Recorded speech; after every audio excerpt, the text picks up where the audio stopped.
Hello and welcome to the latest Training Geek video. After a solid week of training, we bring you our results on the Elite Direto XR Smart Trainer. But first, we need your help to grow this channel and to get us to 1,000 subscribers. So if you haven't done so already, please subscribe to the channel and that will help us bring you even more great fitness tech as it comes out, and also cycling tech, and give you our honest reviews. This latest Smart Trainer by Elite is claimed to be, like its stable of Direto and Direto predecessors, the only turbo trainer in the world with a built-in true power meter that constantly measures the power accurately. Now that is some claim, and one that Elite are very proud of. Now we've carried out numerous tests to test the accuracy of this Direto XR against other power meters, and here are our results. This clearly is the section for those who like squiggly lines. But one thing to note is this requires a lot more investigation. Comparing power meters makes a number of assumptions. One power meter should really be the beta, the known absolute accurate power meter, and how is this proved? Smart trainers arguably measure power at the best place, which is the end of the drivetrain, whereas other power meters measure further up the drivetrain, like pedals, where losses can later occur, for example a badly worn chain. Also, all the head units should have a level of sensitivity that stops any bleed over signal from other transmitters, i.e. power meters. So in short, these tests in reality tell us little, and let's take it in that context that Elite don't want their butts sewed off and their claimed plus or minus 1.5% is accurate. The XR takes a slope of up to 24% for taking the steepest of virtual mountains, and for sprinters it will suffer 2,300 massive watts. The Direto XR comes ready to use with a Shimano 11 speed, 11 to 28 cassette, and all you have to do is to fix the bike on, plug it in, connect it to your favourite indoor training platform, and that's it. It takes a few short minutes, honestly straight out the box. We tried it several times, works great. For those who don't use Shimano, and for those who have a bike fitted with a long derailleur cage, good news. This trainer features a new design which is perfect to house derailleurs with long cages that have greater capacity for the bigger 12-speed sprocket sets. The Direto XR is compatible with 9, 10, 11 speed Shimano, SRAM, Campag, etc, cassettes, so it's all good to go if you don't need that one that comes fitted in the box. We tested the XR over 2 platforms and on numerous courses, with many hours of testing in very hot conditions. Zwift and RGT were used. On Zwift the courses were Watopia Flat, the Champs-Élysées, Tempest Fugit and the Road to the Sky. We did that twice. More about that in another video. On RGT the official Mont Ventoux and several Magic Road versions of Alpe d'Huez were used. I also created a Magic Road of my favourite outdoor short sporting road lap that is quite undulating.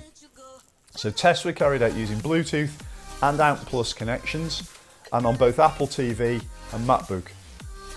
My daily ride is a Tacx Neo, and I've previously owned 2 different versions of the Elite Direto. Riding the Direto again was actually a pleasure. However, Einstein said that perception is our own reality, and these extensive tests are based on my reality. But please bear in mind, my reality goes back quite a long time. I've experienced riding the CompuTrainer from when it very first came out, and been riding smart trainers and various turbo trainers since then. And I've ridden a total of 58 days on Zwift, plus RGT, outside and elsewhere. In comparison to the much adored Tacx Neo, the XR feels more alive. Seems easier to get the power on and hold it there. The real flywheel is probably a greater help in this respect. The unit's really weighty, it seems firmly on the ground, and even when hoofing out the saddle it remains solid. Here is the rub. In Bluetooth mode on the Alpe d'Huez, on the corners, the slope came off far too much, so your resistance just totally fell away and it would leave you spinning out. Yeah, you could argue you need to change gear, but honestly you need to change gear a hell of a lot to get resistance back on. This may be a Zwift issue. I've raised a ticket and I've noticed other people have raised tickets about similar issues with other Elite machines, not just the XR, but I'm still waiting for a reply from Zwift. I then tried it on RGT. Similar results but not as pronounced as on Zwift, but bear in mind the Alpe d'Huez courses on RGT are created by users, And there is some spiking, there can be some spiking. So for example, let's say on the True Alpe d'Huez, it might have been a 3 or 5% on the turn, and there might be 24% on the RGT Magic Road version I tried. However, as I say, it still wasn't pronounced, and it did still leave some resistance on.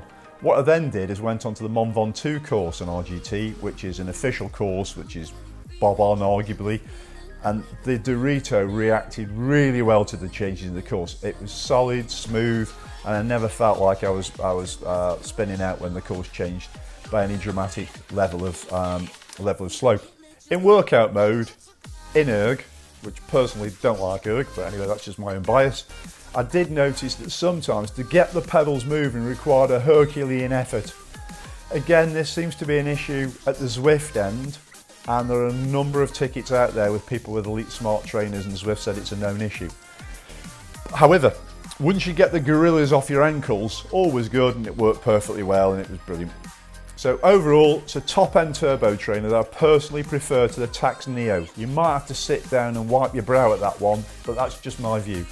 It reacts quickly on Zwift, maybe at times overreacts, but we've covered that one. Otherwise, perfectly behaves. What features would I like adding? I would like a rocker unit.